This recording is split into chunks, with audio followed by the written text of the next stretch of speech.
Hello viewers, कैसे हैं आप? उम्मीद करता हूँ ठीक होंगे। आज जो है हमारा टॉपिक है ट्रेडिंग के अंदर कैंडल स्टिक पैटर्न। तो ट्रेडिंग के अंदर जो है कैंडल्स बनती हैं तो उसका कुछ पैटर्न होता है और इन पैटर्न से हमें मदद मिल जाती है कि मार्केट की मूवमेंट के हवाले से कि मार्केट की अब नेक्स्ट मूवमेंट क्या होगी। तो ये इतनी ऑथेंटिक तो नहीं होती, लेकिन ये काफ़ी हेल्पफुल हो जाती हैं हमें जो है मार्केट की मूवमेंट के हवाले से। तो सबसे पहले जो है एक कैंडल है हमारे पास जिसको हम कहते हैं डोजी कैंडल। ये जो फर्स्ट आपके सामने है डोजी कैंडल। अब ये डोजी कैंडल उस वक्त बनती है जब मार्केट जहाँ से ओपन होती है और वहीं पे जाके मार्केट क्लोज़ हो जाती है, तो वो जो कैंडल बनाती है उसको डोजी कैंडल कहते हैं। अब फॉर एग्ज़ाम्पल जो है मार्केट ओपन हुई 10 के ऊपर, मार्केट ओपन हुई, मैं सपोज़ कर रहा हूँ कि 10 के ऊपर मार्केट जो ओपन हुई, मार्केट थोड़ी नीचे आई, ठीक है, नीचे आई 10 से 5 पे आई, ठीक है ना। फिर उसने मार्केट थोड़ी फिर ऊपर गई, 5 से ये 15 पे गई, 15 पे आने के बाद फिर मार्केट ने जो है वो नीचे मूव किया, 10 पे आ गई। यानी कि टाइम फ्रेम हमारा 5 मिनट का है, अगर 10 मिनट का है तो दोबारा मार्केट उसी टाइम पीरियड के ऊपर वापस आ जाती है, तो उसको हम क्या कहते हैं, कैंडल जो बनती है डोजी कैंडल कहते हैं। अब इससे जो नेक्स्ट बनने वाली कैंडल होती है वो डिपेंड करती है कि आया कि मार्केट के अंदर जो बायर्स का प्रेशर ज़्यादा है या सेलर्स का। यानी कि अगर बायर्स ज़्यादा स्ट्रेंथ है तो मार्केट ऊपर जाएगी, अगर सेलर्स जो हैं वो उस पे ज़्यादा स्ट्रेंथ है उनकी, तो मार्केट ऑब्वियसली जो है वो नीचे आएगी। तो इस तरह जो है ये पहली कैंडल हमारी है डोजी कैंडल। क्योंकि ये डोजी कैंडल जो है एक क्रिटिकल पाथ बन जाता है, हमें ये पता नहीं होता कि आगे मार्केट ने ऊपर जाना है या नीचे आना है।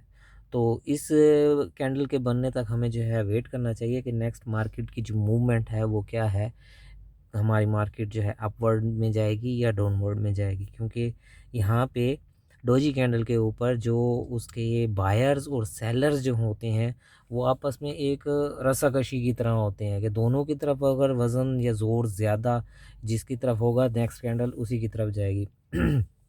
तो डोजी कैंडल के ऊपर यानी कि बायर्स भी उतने हैं और सेलर्स भी उतने हैं।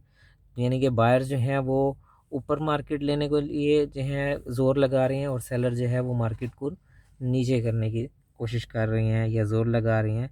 तो वो दोनों जो हैं वो बराबर हो जाते हैं, तो मार्केट उसी ये जो कैंडल है उसी के ऊपर क्लोज़ हो जाती है, यानी कि सेम प्राइस के ऊपर।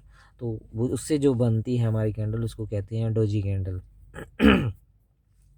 नेक्स्ट जो है हमारी कैंडल स्टिक पैटर्न में कैंडल जो है एक हैमर है।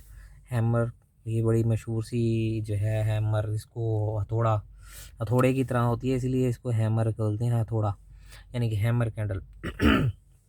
तो हैमर जो है ये किस वक्त बनती है, जब मार्केट नीचे आ रही हो हमारी, यानी मार्केट नीचे आ रही हो और नीचे आती आती तो मार्केट का क्या होता है, अचानक से जो है वो बायर्स उस मार्केट के अंदर इंटर होते हैं, यानी कि बाय लगाते हैं और मार्केट नीचे से दोबारा जो है मूव करना ऊपर स्टार्ट करना शुरू होती है। तो इससे जो कैंडल बनती है, ठीक है, उसको हम कहते हैं हैमर कैंडल। यानी कि मार्केट बिल्कुल नीचे जा रही थी, एक ऐसा पॉइंट आता है जहाँ पे वो होल्ड कर लेते हैं, यानी कि सेलर जो हैं उनका जो है ज़ोर टूट जाता है और बायर जो हैं एंटर हो जाते हैं और मार्केट को कैप्चर करने की कोशिश करते हैं और मार्केट को ऊपर लेके जाते हैं। तो इस तरह से जो हैमर बनती है उसको हम कहते हैं, जो कैंडल बनती है हैमर की तरह होती है, हम उसको हैमर कैंडल बोलते हैं। तो मोस्टली क्या काफ़ी जो है वो एक्सपर्ट जो कहते हैं कि इस हैमर कैंडल के बनने के बाद जो मार्केट की जो चांसेस होते हैं वो अपवर्ड डायरेक्शन में चांसेस होते हैं कि मार्केट जो है यहाँ से जो है वो बूम करेगी, मूव करेगी। तो हम कह सकते हैं 60% तो हैमर से मार्केट जो है वो मूव करती है, लेकिन ये अथेंटिक नहीं है कि मार्केट ने है हैमर बनने के बाद हमेशा जो है वो आगे की तरफ ऊपर की तरफ ही मूवमेंट करनी है। तो जस्ट ये क्या है कि हमें बस थोड़ा-सा वो इंडिकेशन मिल जाते हैं, एक सिग्नल मिल जाता है कि अब हैमर बन गया है।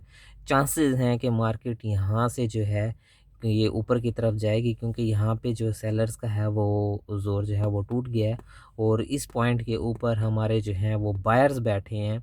जो इस पॉइंट पे जैसे ही मार्केट आएगी तो वो क्या करते हैं, बाइंग में जो एंट्री ले लेते हैं। एंट्री लेने के बाद वो मार्केट को क्या करते हैं, ऊपर ले जाने की कोशिश करते हैं। ठीक है, अब मार्केट का ऊपर तक भी आखिर कहीं पे जाना है, मार्केट ने रुकना है, उसका ज़ोर है, तो उसके ऊपर ऊपर जाती हैं तो वो सेलर जो हैं वो एंटर हो जाते हैं। ठीक है ना, जब मार्केट मैक्सिमम पॉइंट पे पहुंच जाती है उसके बाद जो सेलर मार्केट के अंदर एंटर होते हैं तो वो मार्केट को क्या करते हैं, नीचे ले आने की कोशिश करते हैं। तो इस तरह से जो हमें बनती है एक कैंडल, उसको हम कहते हैं इन्वर्टेड हैमर। यानी कि ये हैमर है और ये इन्वर्टेड हैमर है। ठीक है मिसाल के तौर पर ये हथौड़ा है, अगर हम इसको उल्टा कर दें, ये उल्टा हथौड़ा, ठीक है, तो ये एक दूसरे के अपोजिट हैं। तो यानी कि मार्केट ऊपर जा रही थी, ऊपर जाने के बाद अचानक से जब मार्केट को नीचे लेके आती हैं जो सेलर जो होते हैं, क्योंकि यहाँ पे सेलर्स होल्ड कर रहते हैं मार्केट को, वो उसको मार्केट को नीचे लेने के लेकर आना चाहते हैं। और इसके बाद जो है वो यही बात है कि जैसे यहाँ से मार्केट वो कहते हैं कि अपवर्ड जाने का जो है वो चांसेस होते हैं। तो यहाँ पे वो कहते हैं कि यहाँ पे जो है मार्केट के डाउनवर्ड जो हैं वो आने के चांसेस होते हैं। लेकिन ऐसा वही बात है कि हमेशा ऐसा होता नहीं है कि मार्केट हमेशा जो है हैमर के ऊपर ऊपर जाएगी और इन्वर्टेड हैमर के ऊपर नीचे आएगी।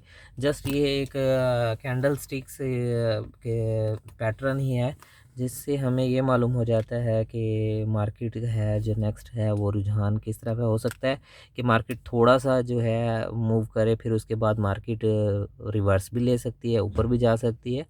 ठीक है, तो ये हमारे पास कुछ कैंडल्स ही, 3 कैंडल तो थोड़ी सी इम्पोर्टेंट थे, इसलिए मैंने कहा चलो इनके बारे में आपको बता दें। अब हम इसके ऊपर जो है अपना देखते हैं। ये तो मैंने आपको बताया, लेकिन हम इसके ऊपर फाइंड आउट करते हैं। अब अपने लैपटॉप के ऊपर मैं आपको समझाने की कोशिश करता हूँ कि जो है हम ये कौन कौन सी जो है ये बनती हैं। ठीक है, अब आपको ये नज़र आ रही होगी ये कैंडल, ये वाली जो कैंडल नज़र आ रही होगी। अब ये देखो ये कैंडल जो है जहाँ पे ये मार्केट ओपन हुई उसी के ऊपर जो है ये मार्केट क्लोज हो गई, और इस तरह से जो है इन दोनों की जो विक है बराबर है। ठीक है, तो इस कैंडल को हम कहते हैं डोजी कैंडल। अब डोजी कैंडल के बाद हमने कहा कि हैमर जो है हमारी कैंडल जो है वो कहाँ पे बनती है, यानी कि जब मार्केट नीचे आ रही हो, नीचे आने के बाद जो है एक हैमर की तरह बनती है, तो उसको हम क्या कहते हैं, हैमर। अब ये देखें हैं यहाँ पे एक कैंडल बन रही है ये वाली, ठीक है ना, ये वाली जो है एक हैमर की तरह है, इसको भी हम हैमर कैंडल कह सकते हैं। इसके बाद देखें मार्केट जो है वो ऊपर हुई, अपवर्ड जा रही है। ठीक है, अपवर्ड जाने के बाद हम मार्केट हमेशा ये कहता हूँ कि मार्केट ऊपर हमेशा तो नहीं जाएगी, लेकिन जो है 60-70% चांसेस होते हैं मार्केट ऊपर जाने के। अब उसके बाद जो है मैंने बात की थी आपको इन्वर्टेड हैमर की। इन्वर्टेड हैमर जो बनेगी टॉप के ऊपर बनेगी, यानी कि मार्केट जब ऊपर जा रही हो, ऊपर जाने के बाद जो है मार्केट के ऊपर जाने के बाद लास्ट में जो एक हैमर बनती है, यानी कि जो सेलर होती हैं उस मार्केट को नीचे ले आने की कोशिश करती हैं, तो एक इन्वर्टेड हैमर बनती है। ये जो आपको नज़र आ रही है ये इन्वर्टेड हैमर इसको कहते हैं। तो इन्वर्टेड हैमर में मैंने कहा था कि चांसेस होते हैं कि मार्केट नीचे आने के। उसके बाद आप देखें कि मार्केट जो है वो नीचे आई। ठीक है ना, तो ये हमारे जो हैं कैंडल स्टिक पैटर्न थे 3, ये थोड़ी सी इम्पोर्टेंट कैंडल्स थी। कैंडल स्टिक पैटर्न में तो बहुत सारी हैं, लेकिन अभी हमने जो है वो 3 कैंडल्स को डिस्कस किया। पहले डोजी, उसके बाद जो है हैमर और इन्वर्टेड हैमर। ठीक है ना, तो वो जो है वीडियो के साथ आप जुड़े रहें तो इंशाल्लाह आपको नेक्स्ट कैंडल्स का पैटर्न भी आपको बहुत जल्द जो है वो बताऊँगा। शुक्रिया।